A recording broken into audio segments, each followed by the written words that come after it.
Hello दोस्तों, मैं आशुतोष सिंह, समीक्षा अधिकारी, जॉब मंत्रा के इस यूट्यूब चैनल पर आप सभी का स्वागत करता हूं और आशा करता हूं कि आप सभी लोग अच्छे होंगे और अपनी तैयारी अच्छे से कर रहे होंगे। तो चलिए, आज हम प्रीवियस ईयर क्वेश्चंस का पार्ट 6 लेकर आए हैं। तो चलिए, जिसे हम शुरू करते हैं। तो आज का हमारा पहला क्वेश्चन है कि who among the following forms the advisor committee of the parliament, अर्थात निम्न में से कौन संसद की परामर्श समिति बनाता है। संसद की परामर्श समिति है वो, ठीक। तो the right answer will B speaker of the Lok Sabha, Lok Sabha के अध्यक्ष, ठीक। देखिए, हमारी जो पार्लियामेंट है उसके पास बहुत से अलग अलग कार्य होते हैं, ठीक है, जिन कार्यों को संपादन करने के लिए वो बहुत सारी समितियां अपने अंदर बनाती है, ठीक। उन सभी समितियों में से केवल 2 ही समितियां सबसे ज्यादा इंपॉर्टेंट है। मैं प्रीवियस वीडियोस में भी पार्ट 5 में भी डिस्कस किया था कि 2 समितियां सबसे ज्यादा इंपॉर्टेंट है। एक है पब्लिक अकाउंट्स कमिटी, जिसे लोक लेखा समिति भी कहते हैं, और दूसरी है एस्टिमेट कमिटी, ठीक, प्राक्कलन समिति जिसे कहते हैं, ठीक। पब्लिक अकाउंट्स कमिटी में 22 मेंबर्स होते हैं, ठीक, जिसमें से 15 लोकसभा से आते हैं और 7 राज्यसभा से आते हैं। वहीं एस्टिमेट कमिटी में मैं लास्ट वीडियो में 15 मेंबर्स बताया था, जो कि मैं गलत था, जल्दी में मुझसे गलती हो गई। थैंक यू उसे सही बताने के लिए, ठीक है। इसमें टोटल 30 मेंबर्स होते हैं और 30 के 30 लोकसभा से ही होते हैं। इसमें राज्यसभा के कोई भी मेंबर नहीं होते, ठीक। इसमें जितने भी मेंबर्स होते हैं उनका जो टेन्योर होता है वो 1 साल होता है, ठीक। यहाँ भी टेन्योर कितना होता है, मतलब कार्यकाल 1 साल होता है, ठीक। 1 साल, और इनका चुनाव होता है, इनका जो अध्यक्ष होता है लोकसभा वाले में, लोकसभा का अध्यक्ष चूज करता है और राज्यसभा के मेंबर्स को राज्यसभा का सभापति चूज करता है, ठीक है। जो ये पब्लिक अकाउंट्स कमेटी होती है, ये कैग के साथ मिलकर, कंट्रोलर एंड ऑडिटर जनरल के साथ मिलकर जो भी कैग रिपोर्ट प्रस्तुत करता है राष्ट्रपति को, उसकी जांच करती है, ठीक है। इसीलिए कैग पब्लिक अकाउंट्स कमेटी का मित्र कहलाता है, गाइडर कहलाता है, ठीक है। और यही एस्टिमेट कमेटी जो है, ठीक है, ये 2 कमेटियां बहुत ही इंपॉर्टेंट है। यहां पे लेकिन पूछा गया था संसद की परामर्श समिति, ठीक। तो परामर्श समिति है वो भी संसद की है, तो ना उपराष्ट्रपति तो बनाएगा नहीं, भारत का राष्ट्रपति बनाएगा नहीं, मिनिस्ट्री ऑफ पार्लियामेंट्री अफेयर्स का उससे कोई लेना देना होगा नहीं। 2 ही लोग बना सकते हैं, या तो लोकसभा का अध्यक्ष या तो राज्यसभा का सभापति। तो वो राज्यसभा का सभापति किसी ऑप्शन में है नहीं, तो सही आंसर होगा option A, speaker of the Lok Sabha, ठीक। तो चलिए अब हम नेक्स्ट क्वेश्चन पे चलते हैं अपने, ठीक है। आज का हमारा नेक्स्ट क्वेश्चन है कि what could be the maximum time limit of 0 hour, अर्थात शून्यकाल का अधिकतम समय सीमा क्या है। तो देखिए, सबसे पहले हम बताते हैं शून्य काल, 0 आवर ही बोल रहा है। पहली बात तो नाम में ही आवर है, ठीक है। तो 1 आवर 1 घंटा, 1 घंटे में कितना होता है, 60 मिनट्स होता है, बस यही आंसर हो गया आपका, ठीक। तो the right answer will be B, 60 minutes. But लेकिन जरा इसको अच्छे से समझ लेते हैं कि 0 आवर होता क्या है। देखिए, जब हमारे पार्लियामेंट्री सेशन स्टार्ट होता है तो सबसे पहले आता है क्वेश्चन आवर, यानी कि प्रश्नकाल, ठीक है, जहां पर जो संसद के जो सदस्य होते हैं वो मंत्रियों से, जो भी सदस्य होते हैं जितने भी, वो जो मंत्री होते हैं उनसे क्वेश्चन करते हैं कि सर आप बताइए कि आपने सड़क पे कितना खर्च किया, आपने पानी पे इतना खर्च किया, किस हिसाब से खर्च किया, या क्या विकास कार्य हैं। बहुत से क्वेश्चन पूछे जाते हैं इस क्वेश्चन आवर में, प्रश्नकाल में, ठीक। और जब इसमें लेकिन एक बात होती है कि इसमें से पहले से क्वेश्चन बता दिए जाते हैं, ठीक है। सदस्य मंत्रियों को पहले से क्वेश्चन दे देते हैं कि हम ये क्वेश्चन पूछेंगे, मंत्री उसका आंसर तैयार कर देते हैं। मंत्री के पास जो भी सपोर्टिंग स्टाफ होता है वो उसका आंसर तैयार करते हैं और मंत्री उसे सदन के पटल पे रखते हैं, बताते हैं, ठीक। ये जो क्वेश्चंस होते हैं ये रिटन भी होते हैं, ओरली भी होते हैं, ठीक है, क्वेश्चन आवर में। लेकिन जब क्वेश्चन आवर खत्म हो जाता है उसके बाद आता है 0 आवर, ठीक। 0 आवर जिसको पहले बता चुका, 1 घंटे का होता है, मतलब 60 मिनट्स, ठीक है। यहां पर जो क्वेश्चन, यहां पर भी वही कार्य होता है कि जो सदस्य होते हैं वो मंत्रियों से क्वेश्चन पूछते हैं, लेकिन पहले से बिना इंफॉर्मेशन दिए पूछते हैं। ठीक है, वो कोई भी करंट इवेंट चल रहा होगा, मान लो कोई भी मुद्दा चल रहा है, कोई मान लो रोहिंग्या वाला मुद्दा चल रहा है या किसी जम्मू कश्मीर में अनरेस्ट का मुद्दा चल रहा है, तो उस पर बिना पहले से क्वेश्चन बताए पूछ लिया जाता है। सदस्य मंत्रियों से क्वेश्चन करते हैं और मंत्री भी तुरंत ही उन्हें जवाब देना पड़ता है। ठीक है, तो ये होता है क्वेश्चन आवर। क्वेश्चन आवर के साथ खास क्या है कि ये इंडियन पार्लियामेंट्री सिस्टम का ही इन्वेंशन है। ठीक है, मतलब ये बाहर से नहीं लिया गया है, ये हमारी खुद के पार्लियामेंट्री सिस्टम की उपज है, जो कि काफी इंपॉर्टेंट है, 0 आवर। ठीक है ना, तो चलिए आइए अब हम अपने नेक्स्ट क्वेश्चन पे चलते हैं। हमारा नेक्स्ट क्वेश्चन है कि which of the following appointments is not made by the president of India, अर्थात इनमें से किसकी नियुक्ति भारत के राष्ट्रपति द्वारा नहीं की जाती है। तो देखिए, थल सेना के प्रमुख, उनकी नियुक्ति राष्ट्रपति करता है। लोकसभा अध्यक्ष की नियुक्ति राष्ट्रपति नहीं करता। लोकसभा अध्यक्ष जो होता है वो लोकसभा के जो मेंबर्स होते हैं ना, जैसे लोकसभा में जितने भी मेंबर हैं वो आपस में मिलकर, वो सब आपस में मिल करके किसी एक को लोकसभा का स्पीकर बनाते हैं। ठीक है, यानी कि लोकसभा का अध्यक्ष बनाते हैं। ठीक है, तो ठीक, भारत के मुख्य न्यायाधीश की नियुक्ति हाँ राष्ट्रपति ही करता है। वायुसेना के प्रमुख की नियुक्ति राष्ट्रपति करता है। तो इस प्रकार से the right answer will be B, अर्थात जो स्पीकर होता है इसकी नियुक्ति राष्ट्रपति नहीं करता है। तो चलिए इस क्वेश्चन को डिटेल में समझते हैं कि पूरा माजरा है क्या। ठीक, राष्ट्रपति किसकी नियुक्ति करता है, किसकी नहीं। पहली बात तो राष्ट्रपति हेड ऑफ द क्या होता है, हेड ऑफ फोर्सेस, मतलब जितनी भी हमारी फोर्सेस होती हैं उनका कमांडर होता है एक तरीके से। तो सभी की जितने भी सेनाओं के प्रमुख होते हैं सबके नियुक्ति राष्ट्रपति करता है। जो थल सेना होती है, आर्मी, ठीक है, उसके भी चीफ की नियुक्ति राष्ट्रपति करता है। नेवी के जो चीफ होते हैं उनकी भी नियुक्ति राष्ट्रपति करता है। और एयरफोर्स के भी जो चीफ होते हैं उनकी नियुक्ति राष्ट्रपति ही करता है। ठीक है, इन तीनों की नियुक्ति कौन करता है, राष्ट्रपति करता है। ठीक, उसके बाद अब राष्ट्रपति और भी बहुत से लोगों की नियुक्ति करता है जिनके बारे में आपको जानना चाहिए, जैसे CAG, comptroller and auditor general of India. ठीक, इसकी नियुक्ति राष्ट्रपति करता है। ठीक, अटॉर्नी जनरल, जो भारत का प्रमुख अटॉर्नी जनरल होता है, ठीक है, उसकी भी नियुक्ति राष्ट्रपति ही करता है।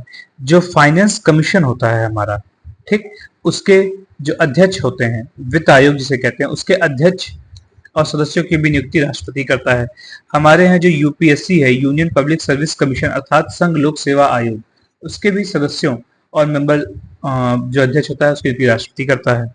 ठीक, हमारे यहाँ जो चीफ इलेक्शन कमिश्नर होते हैं, चीफ इलेक्शन कमिश्नर, ठीक, और 2 अदर इलेक्शन कमिश्नर्स भी होते हैं। ठीक है, इनकी नियुक्ति भी राष्ट्रपति ही करता है। ठीक, इसी प्रकार जो सभी राज्यों के जो राज्यपाल होते हैं, राज्यपाल जो होते हैं सभी राज्यों के, उनकी भी नियुक्ति राष्ट्रपति करता है। ठीक, ये राष्ट्रपति को जवाबदेह होते हैं राज्यपाल। ठीक है, उस प्रकार फिर आगे जो हमारे देश के पीएम होते हैं, प्राइम मिनिस्टर, उनकी नियुक्ति राष्ट्रपति ही करता है। और जितने अदर मिनिस्टर्स होते हैं उनकी भी नियुक्ति राष्ट्रपति ही करता है। हाँ, ये बात अलग है कि जो अदर मिनिस्टर्स होते हैं वो उनकी नियुक्ति प्राइम मिनिस्टर के कहने पे की जाती है।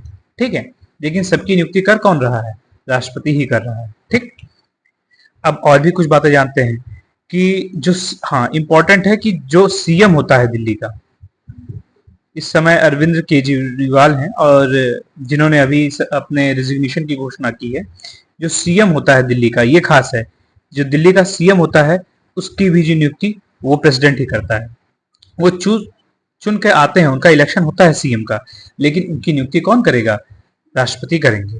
ठीक, जो आईएएस, आईपीएस और आईएफएस होते हैं इनकी भी नियुक्ति राष्ट्रपति ही करता है। आपने देखा होगा इनकी ट्रेनिंग होने के बाद जो फाइनल मीटिंग सेमिनार होता है उसमें सबकी नियुक्ति राष्ट्रपति के द्वारा की जाती है। राष्ट्रपति इनके साथ फोटो खिंचवाते हैं, मिलते हैं।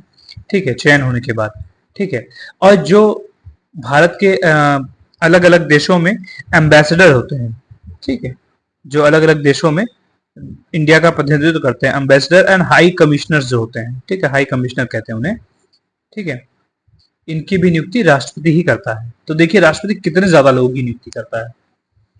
ठीक है, तो आपको ये याद रखना है कि राष्ट्रपति किन किन की नियुक्ति करता है, बड़ा ही इंपॉर्टेंट है। आइए अब नेक्स्ट क्वेश्चन पे आगे हम चलते हैं। ठीक है, हमारा नेक्स्ट क्वेश्चन है कि the elected representative in India are part of, अर्थात भारत में चुने हुए प्रतिनिधि किसके भाग होते हैं। ये कहना चाह रहा है कि जैसे आप चुनते हैं, वोट डालते हैं ना, अगर आपकी वोट डालने की उम्र है तो आप वोट डालते हैं। आप किसको वोट डालते हैं? एमपी को डालते हैं, मतलब मेंबर ऑफ पार्लियामेंट, सांसद का चुनाव करते हैं। ठीक, या तो आप एमएलए का चुनाव करते हैं। ठीक है, मेंबर ऑफ लेजिस्लेटिव असेंबली। ठीक है, तो ये केंद्र स्तर पे होते हैं संसद में, और ये राज्य स्तर पे होते हैं। ठीक, इनका ही आप चुनाव करते हैं। एमपी में भी किसका आप चुनाव करते हैं? मेनली आप लोकसभा के जो मेंबर्स होते हैं उन्हीं का चुनाव करते हैं। ठीक है, और एमएलए जो होते हैं उनमें आप जो लेजिस्लेटिव असेंबली होती है उसके मेंबर्स का चुनाव करते हैं। ठीक है, इनका आपने चुनाव करके इन्हें भेजा, तो ये कहाँ पे बैठ रहे हैं? ये विधायिका में बैठ रहे हैं, लेजिस्लेचर में बैठ रहे हैं। क्या वो न्यायपालिका में बैठ रहे हैं? नहीं। क्या वो कार्यपालिका में बैठ रहे हैं? नहीं। चुनाव आयोग में बैठ रहे हैं? नहीं। वो बैठ कहाँ रहे हैं? लेजिस्लेचर में, अर्थात विधायिका में। तो right answer will be B. हाँ, कार्यपालिका की बात अगर की जाए तो जैसे सीएम होता है और पीएम होता है। कार्यपालिका में हम सबसे पहले दिमाग में लाते हैं सरकार, गवर्नमेंट। ठीक है, गवर्नमेंट में कौन होता है? मान लो केंद्र स्तर पे प्रेसिडेंट हो गया, राज्य स्तर पे गवर्नर हो गया उसकी जगह पे, और सेंट्रल पे पीएम हो गया, और राज्य स्तर पे उसकी जगह पे सीएम हो गया। ठीक है, एंड सो ऑन। तो ये जो लोग होते हैं इनका कोई चुनाव नहीं होता। कभी भी प्रधानमंत्री का चुनाव नहीं होता है, ना सीएम का चुनाव होता है। चुनाव एमएलए और एमपी का होता है। ये लोग आपस में मिलकर, ये लोग आपस में बैठकर पीएम और सीएम चूज करते हैं। ठीक है, आप कभी किसी भी इलेक्शन में ये नहीं चूज करते कि हम डायरेक्ट मोदी जी को वोट दे रहे हैं, नहीं नहीं, आप एमपीज को चुनते हैं। एमपीज आपस में से बैठकर किसी एक नेता को चुनते हैं, वो लोग मोदी जी को चुनते हैं, तब मोदी जी पीएम बनते हैं। ठीक है, तो मोदी जी फिर जाके एग्जीक्यूटिव कार्यपालिका में बैठते हैं। ठीक है, तो अब आप इस क्वेश्चन का थोड़ा सा अच्छे से आइडिया लग गया होगा कि बात कहना क्या चाह रहा था मैं। ठीक है, तो चलिए आइए नेक्स्ट क्वेश्चन पे चलते हैं। समझ में आ ही गया होगा आपको। नहीं समझ में आया, अगर कोई भी दिक्कत हो तो आप मुझे कमेंट बॉक्स में कह सकते हैं। ठीक है, नेक्स्ट क्वेश्चन है हमारा, the first president of the constituent assembly of India was, अर्थात भारत की संविधान सभा के पहले सभापति थे। कौन थे?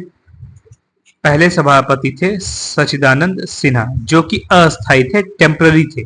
ठीक, केवल एक दिन के लिए इन्हें बनाया गया था। परमानेंट कौन थे? Doctor Rajendra Prasad.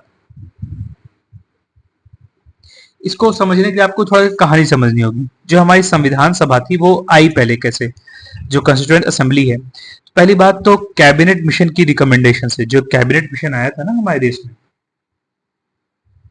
Cabinet mission, ठीक, कैबिनेट मिशन 1946 में आया था। इसकी रिकमेंडेशंस के आधार पर कंस्टिट्यूएंट असेंबली अर्थात संविधान सभा का गठन हुआ।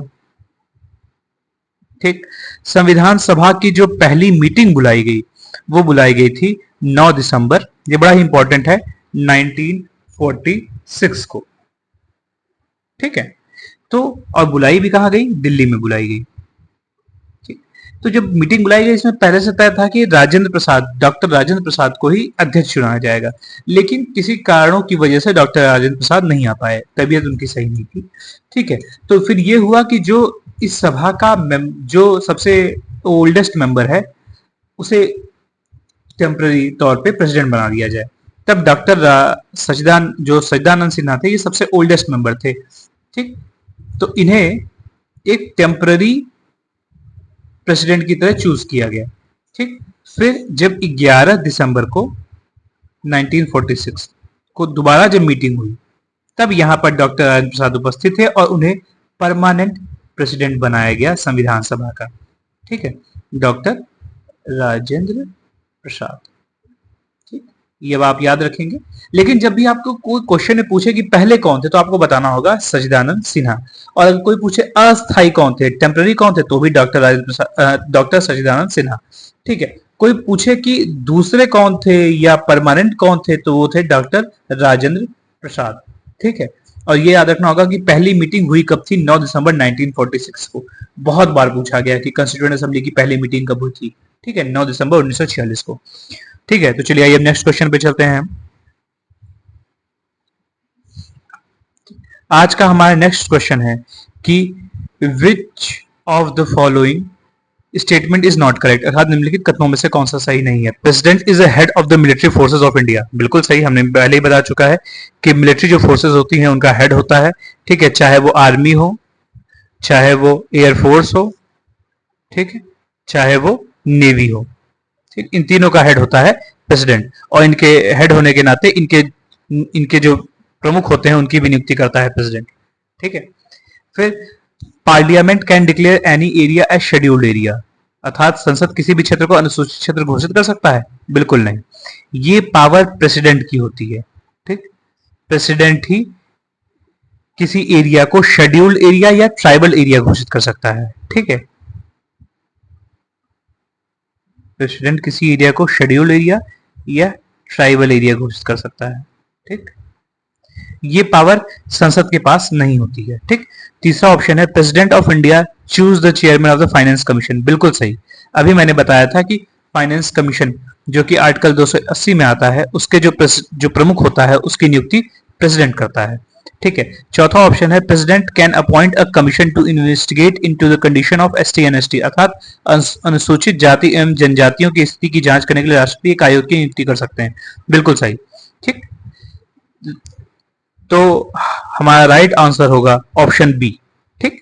तो अब आपको ये हमेशा याद रखना है, बड़ा इंपॉर्टेंट ये भी चीज है, कई बार पूछा जाता है, जो भी क्वेश्चन है वो बहुत रिपीटेड है, आपको एक एक फैक्ट याद रखना है, ठीक है, और आपके लिए काफी आसान हो जाएगा, ठीक, कि प्रेसिडेंट ही के पास पावर होती है शेड्यूल्ड एरियाज और ट्राइबल एरियाज को घोषित करने की, और यही नहीं, कौन सी ट्राइबल अनुसूचित जातियां और जनजातियां हैं उन्हें भी घोषित करने की पावर केवल प्रेसिडेंट के पास होती है, इसीलिए उनकी स्थिति जानने की भी शक्ति केवल प्रेसिडेंट के पास ही होती है।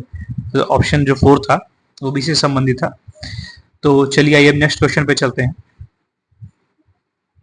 तो आज का हमारा नेक्स्ट क्वेश्चन है कि who appoints the chief of army navy and air force, फिर से वही क्वेश्चन रिपीट हो रहा है, ठीक है, तो हमारा द राइट आंसर होगा ऑप्शन बी, प्रेसिडेंट, ठीक। प्रेसिडेंट के बारे में हम यहाँ कुछ इंपॉर्टेंट बातें जान लेते हैं, ठीक है।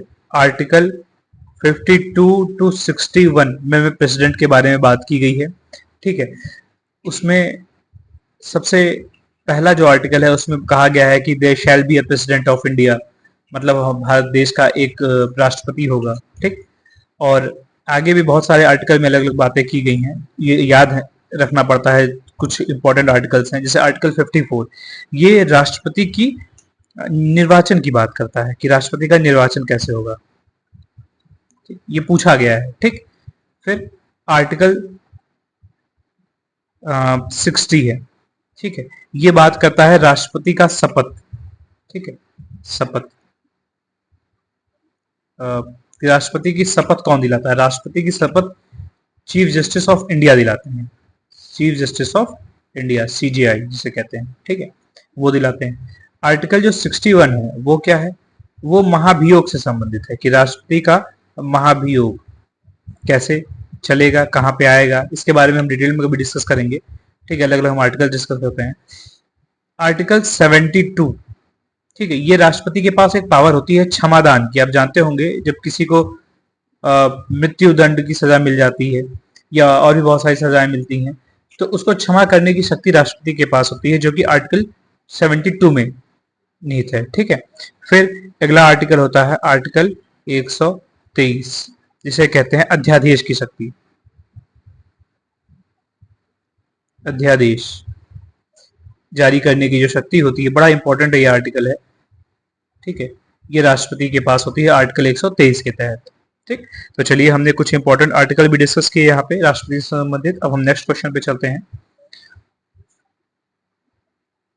तो आज का हमारा नेक्स्ट क्वेश्चन है कि who among the following president died during his term at the office, अर्थात निम्नलिखित राष्ट्रपतियों में से किस राष्ट्रपति का निधन उनके कार्यकाल के दौरान हुआ, ठीक। तो हमारा राइट आंसर होगा option A, doctor Zakir Hussain. पहले भी ये क्वेश्चन आ चुका है, नहीं क्वेश्चन आया नहीं है, मैंने इसको डिस्कस किया है इससे पहले, ठीक है। तो कुछ फैक्ट भी हम जान लेते हैं अलग अलग राष्ट्रपतियों से संबंधित। जैसे डॉक्टर राजेंद्र प्रसाद लिखा हुआ है। डॉक्टर राजेंद्र प्रसाद 2 बार हमारे प्रेसिडेंट रहे और सबसे पहले प्रेसिडेंट भी डॉक्टर राजेंद्र प्रसाद ही थे हमारे देश के। ठीक, ये आप लोग को पता ही होगा, नहीं पता होगा तो याद रख लीजिएगा। ठीक है, ये कुछ इंपॉर्टेंट फैक्ट्स हैं। डॉक्टर एस राधा कृष्णन ये हमारे सेकंड नंबर के प्रेसिडेंट थे, सेकंड प्रेसिडेंट थे ये हमारे।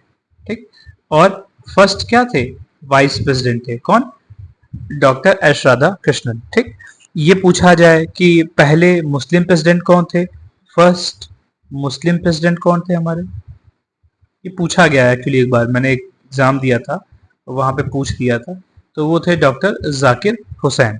ठीक, अगर ये पूछा जाए कि दूसरे सेकंड मुस्लिम प्रेसिडेंट कौन थे या किनकी ऑफिस में रहते हुए डेथ हो गई थी, डाई इन हार्नेस हुए थे, जैसा कि डॉक्टर जाकिर हुसैन के साथ हुआ है, तो वो भी थे हमारे यहाँ प्रेसिडेंट थे फरुखुद्दीन अली अहमद। ठीक, फरुखुद्दीन अली अहमद। ठीक है, तो ये कुछ फैक्ट्स हैं जो आपको याद रखने होंगे। तो चलिए आइए अब नेक्स्ट क्वेश्चन पे चलते हैं आज हम। ठीक है, तो हमारा नेक्स्ट क्वेश्चन है और आज का लास्ट क्वेश्चन है कि the president give his resignation to the, अर्थात राष्ट्रपति अपना त्यागपत्र किसको देते हैं। तो राष्ट्रपति अपना त्याग देते हैं वाइस प्रेसिडेंट को, उपराष्ट्रपति को। और ठीक, और उपराष्ट्रपति अपना रेजिग्नेशन किसको देता है, आप लोग ये बताएंगे। ये अपना रेजिग्नेशन देते हैं प्रेसिडेंट को। देखिए ये कुछ ऐसे चलता है उल्टा, प्रेसिडेंट, उपराष्ट्रपति अपना रेजिग्नेशन किसको दे रहा है, प्रेसिडेंट को, लेकिन प्रेसिडेंट किसको दे रहा है, वापस उपराष्ट्रपति को। मतलब इनमें से ये एक दूसरे को रेजिग्नेशन देंगे। अगर प्रेसिडेंट का पूछा जाए कि इनकी ओथ कौन करवाता है, ओथ कौन कराता है प्रेसिडेंट की, चीफ जस्टिस ऑफ इंडिया, अर्थात भारत के मुख्य न्यायाधीश। ठीक, और वहीं उपराष्ट्रपति की ओथ कौन कराता है, ये नियुक्ति कौन कराता है, तो वो प्रेसिडेंट ही कराता है। ठीक, तो ये बातें थी। तो इस प्रकार आज हमने कुछ अपने अच्छा अभी एक क्वेश्चन और बाकी है, आइए अब हमने नेक्स्ट क्वेश्चन पे चलते हैं। नेक्स्ट और लास्ट क्वेश्चन है आज का हमारा।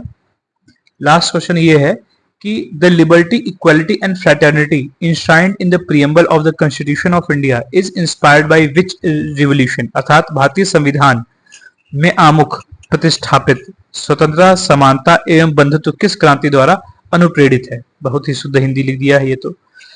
कुल मिला के ये बात है कि हमारी जो संविधान है उसमें ये जो भावनाएं ली गई हैं, स्वतंत्रता, समानता, बंधुत्व, ये किस देश के संविधान से ली गई है, तो ये ली गई है फ्रेंच रेवोल्यूशन से, फ्रेंच रेवोल्यूशन से, फ्रेंच की क्रांति से ली गई है। ठीक है, रशियन रेवोल्यूशन भी हुआ था। ठीक है, रशियन रेवोल्यूशन से हमने लिया है जस्टिस का आइडिया, हमारे अपने कॉन्स्टिट्यूशन में जस्टिस, और जस्टिस भी 3 तरह की, एक सामाजिक, आर्थिक और राजनीतिक।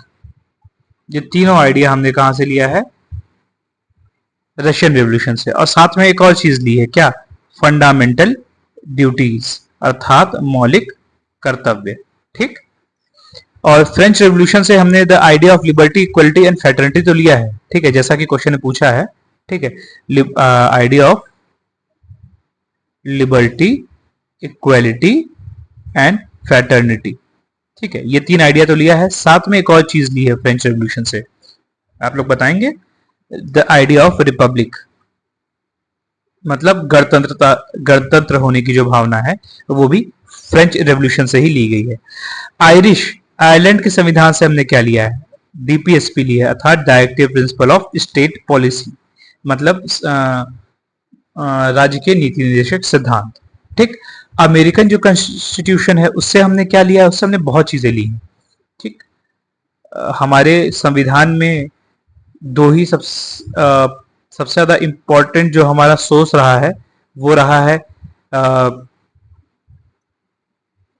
1935 का जो एक्ट है।